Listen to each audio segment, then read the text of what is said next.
안녕하세요. 맛집 설명서 먹방 외길입니다. 사당에서 유일하게 미들급 스시 오마카세를 즐길 수 있는 스시 코에를 방문했습니다. 합정에 있는 스시 시로에서 독립하신 안유만 셰프님의 1인 업장인데요. 오픈한 지는 1년 정도 된 업장입니다. 오픈 당시와 거의 비슷한 컨셉을 아직도 유지하고 있는데 정말 대단하신 것 같습니다. 식사 비용은 5만원에서 6만원으로 인상되었지만 작년과 비교해 보면 꽤 많은 부분에서 변화가 있었던 느낌입니다. 시대의 변화에 발맞추어서 차돌 솥밥과 엄청나게 큰 민어 통장어 구이가 생긴 점도 눈여겨볼 만하죠. 요즘은 솥밥이 유행이라 그런지 솥밥을 후식으로 주는 스시야가 상당히 많은데 엄청난 크기의 민어 통장어 구이까지 내주시는 곳은 없는 것 같습니다. 식사 비용이 워낙 저렴하기 때문에 차돌 솥밥은 6만원, 통장어 구이는 5만원의 추가 비용으로 주문이 가능하고요. 되간일 때에만 주문이 가능하다고 합니다. 대부분의 1인 업장 스시야들이 시간이 지나면 사람을 채용하는데요. 스시코에는 여전히 1인 업장으로 운영 중입니다. 그리고 하루에 디너 한 타임만 진행하는 점도 상당히 독특한 점이죠. 가게가 그렇게 넓지 않아 6명에서 7명밖에 못 왔는데요. 여전히 하루 한 타임 영업을 고집하십니다. 그래서인지 단골이 많고요. 그만큼 예약이 어려운 스시야 중 한 곳이죠. 가게 이름인 코에는 소리를 뜻하는데 사모님 성함도 소리라고 합니다. 이날은 사케 모임 대관으로 방문을 했습니다. 사케 콜키지는 2만원인데 큰 병인 이쇼빙은 5만원입니다. 첫 방문에서 업장 찾기 조금 어려울 수도 있는데요. 상가 1층에 위치하고 있고 들어가서 왼쪽으로 들어가면 있습니다.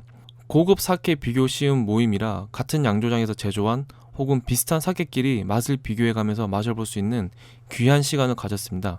사케는 아직 잘 몰라서 이것저것 다양하게 먹어보고 싶었는데 기회가 좋았습니다. 사케는 모두 한 분이 준비해 주셨는데 저 캐리어에 담아서 가져오셨네요. 이 자리를 빌어서 다시 한번 감사하다는 말씀을 전해드립니다. 작년에 방문했을 때에는 산토리 몰츠 생맥 쪽에 있었는데요. 지금은 없어졌습니다. 아무래도 하루 한 타임만 하다 보니 버리는 맥주가 더 많아서 비용이 커질 것 같긴 합니다. 시작부터 강렬합니다. 일본에서 온 연어알, 이꾸라와 진짜 트러플이 들어간 트러플 페이스트를 올려서 내주셨습니다. 계란도 일반 계란이 아닌 청란을 사용하셨다고 하는데요. 여러모로 고급진 요리가 나왔네요. 차은무시의 식감은 일반적이었지만 트러플의 향과 이꾸라의 맛이 절묘합니다. 안에 들어간 새우도 탱글탱글하니 맛이 좋네요. 시작부터 아주 기분 좋게 시작했습니다. 찐전복 무시아와비가 나왔는데요. 전복 내장으로 만든 개우 소스 없이 나왔습니다. 개우 소스가 조금 아쉽긴 했지만 쫀득쫀득한 전복만으로도 맛이 좋았습니다. 첫 번째 비교 사케는 유키노 보우샤입니다. 제조 번호주는 양조장에서 가진 최고의 양조 기술을 이용하여 간평의 출품용으로 만든 술을 의미한다고 하는데요. 주질 유지를 위해서 1년 번호를 붙여서 관리하기 때문에 제조 번호주라는 명칭을 가지게 되었다고 합니다. 술을 짤 때 압력을 가하지 않고 한 방울씩 자연스럽게 모으는 방식을 시즈쿠 방식이라고 하는데요. 시즈쿠 방식의 술이고요. 조금은 아마구치 스타일의 술이었습니다. 감미로운 향이 끝내주네요. 양조장에서는 두 번째로 비싼 술이라고 합니다. 차이점은 하나는 다이긴조, 하나는 준마이 다이긴조라는 점인데요. 다이긴조는 양조 알코올을 첨가해 만들었기 때문에 맛과 향이 미묘하게 다른데요. 미세한 차이는 있지만 역시 준마이 다이긴조가 더 맛있다는 생각이었습니다. 일본 내 구매 가격 차이는 1000엔 정도라 가격 차이는 거의 없다고 봐도 될 것 같고요. 단순히 취향 차이일 것 같습니다. 코에에서는 재료에 힘을 많이 쏟는다는 느낌이었습니다. 이날 나온 참돔 뱃살은 길이가 40cm 이상, 무게가 3.5kg 이상 되는 참돔의 뱃살이라고 하는데요. 숙성이 잘 되어서 맛이 좋았습니다. 요즘 어딜 가도 나오는 시마아지가 바로 나왔습니다. 제철은 제철인가 봅니다. 시마아지의 기름기가 충분히 올라와서 생선 위에까지 영롱하게 맺혀 있는데요. 이런 지방은 정말 처음 보네요. 서걱서걱한 식감과 고소한 시마아지의 맛이 일품입니다. 아무래도 여름이다 보니 흰살 생선 위주로 나오는 것 같습니다. 밑에는 돌돔, 위에는 벤자리돔을 올려주셨습니다. 츠마미의 구성이나 양도 한결 여유로워진 느낌입니다. 돌돔도 역시 2.9kg 이상 되는 큰 놈으로 주셨는데요. 역시 생선은 클수록 맛있는 것 같습니다. 둘 다 숙성이 잘 되었고요. 고소한 맛이 일품입니다. 러시아산 북방조개를 아부리에서 내주셨습니다. 원래 일본산을 사용하는데 이번에는 좋은 재료가 안 들어왔다고 하네요. 쫀득하고 분량은 좋았지만 북방조개 특유의 단맛은 살짝 부족했습니다. 그래도 맛있게 잘 먹었습니다. 스시 코에서만 볼 수 있는 수제 어란입니다. 어란은 참숭어 알을 염장해서 만드는데 거의 한 달 정도 걸린다고 합니다. 참기름을 바르는 곳도 많은데요. 참기름을 바르진 않고 소금물만 이용해서 만든다고 합니다. 어란을 잘못 먹으면 상당히 비릿한데요. 수제라서 그런지 비릿한 맛은 거의 없네요. 어란을 먹을 때는 씹어서 먹으면 이빨에 다 끼기 때문에 혀끝에 올려서 녹여서 먹으면 됩니다. 이만한 술안주도 없죠. 이쯤에서 투입된 두 번째 비교 사케 카츠야마입니다. 효고현산 특 A지구 야마다 니시키라는 쌀을 주로 사용해 만든 사케인데요. 원심 분리 기법으로 최고 순도의 에센스만을 추출한 명주라고 합니다. 술 종류는 동일한데요. 왼쪽 술은 버전 H라고 하는데요. 좀 더 와일드한 느낌이 가미된 업그레이드 버전이라고 하네요. 이번 모임에서 가장 비싼 술이었습니다. 술의 가격은 동일하다고 하는데요. H 버전이 조금은 불투명한 느낌이었습니다. 몇 번이나 비교해서 마셔봤지만 맛의 차이를 거의 못 느꼈습니다. 무조건 맛있는 관자와 개우 소스가 나왔습니다. 꽤 비싼 김을 사용하셔서 그런지 맛이 상당히 좋네요.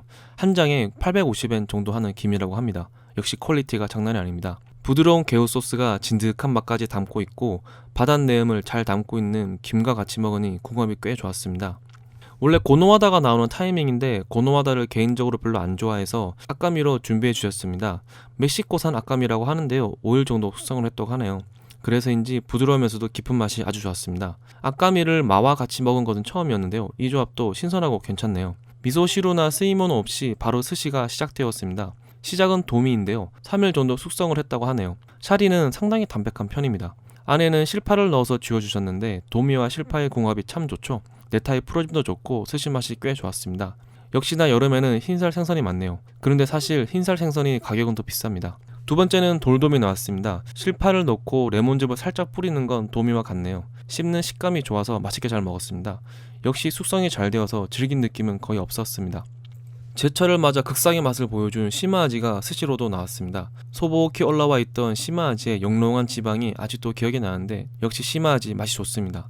시마아지는 1.5kg 정도 되는 상당히 큰 생선이 일본에서 들어왔다고 하네요. 그래서인지 맛이 상당히 좋네요. 두께감도 적당해서 서걱거리는 씹는 식감도 좋고 고소한 지방의 풍미까지 좋았습니다. 사케 시음에는 맛바지로 치닫고 있었습니다. 이번에 비교할 사케는 달달한 맛의 사케들이었는데요. 뭉백한 아마구치 계열이었습니다. 왼쪽은 이비라고 하는 사케인데요. 이비 화이트는 보통 사케를 만들 때 사용하는 황누룩 대신에 소추 등에 사용하는 백누룩을 사용해서 이비 화이트만의 독특한 맛을 추구했다고 하네요. 하나아비 준마이 다이긴조는 역시 시즈쿠 방식으로 조제한 나마자케, 즉 생주입니다. 하나아비 중에서도 가장 구하기 힘든 최고 등급의 술이라고 하네요. 귀한 술을 마실 수 있어서 상당히 설레었습니다. 두 술 다 아마구치 계열인데요. 맛의 차이는 크게 못 느꼈습니다. 그래도 이비 화이트가 조금 더 맛있었던 느낌이었습니다. 벤자리돔이 스시로도 한 번 더 나왔습니다. 벤자리돔도 요즘 제철인 것 같습니다. 그래서인지 부쩍 자주 보이네요. 나름 고급 어종이죠. 스시로 보면 돔이랑 비슷해 보이는데 식감은 살짝 다릅니다. 좀 더 씹는 질감이 있고요. 살짝 쫀득거리는 식감이 살아있습니다.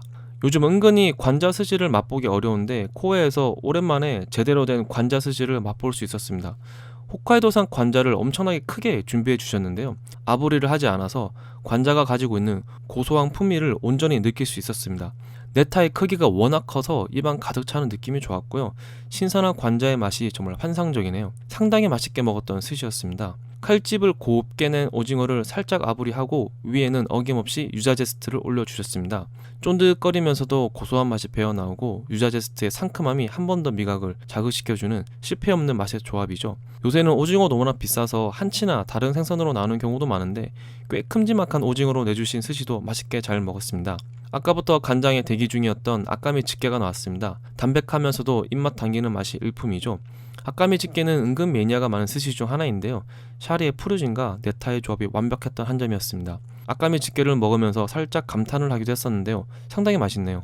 조끼캔 최고의 술이라고 하는데요. 역시나 효고산 특에이지구 야마다 니시키를 35%까지 정미해 술을 만들었습니다. 술을 짤 때에도 압력을 가하지 않고 짜는 방식을 선택했고 특히 영하 3도에서 3개월간 숙성하는 술이라고 합니다. 원료에서부터 술을 짜는 방식, 숙성까지 호화로운 술이라고 하네요. 역시나 출품주이고요. 전국대회에서 금상을 수상한 술이라고 합니다. 조금은 강하게 치고 들어오는 향기부터 마음에 들었는데요. 역시나 상당히 맛이 좋았습니다. 드디어 주도로가 나왔습니다. 기름진 오도로도 좋지만 담백함과 고소한 풍미를 동시에 가진 주도로도 맛이 좋죠. 역시 멕시코산이라고 하는데요. 5일 정도 숙성을 했다고 합니다. 고소한 지방의 풍미를 잘 살렸네요.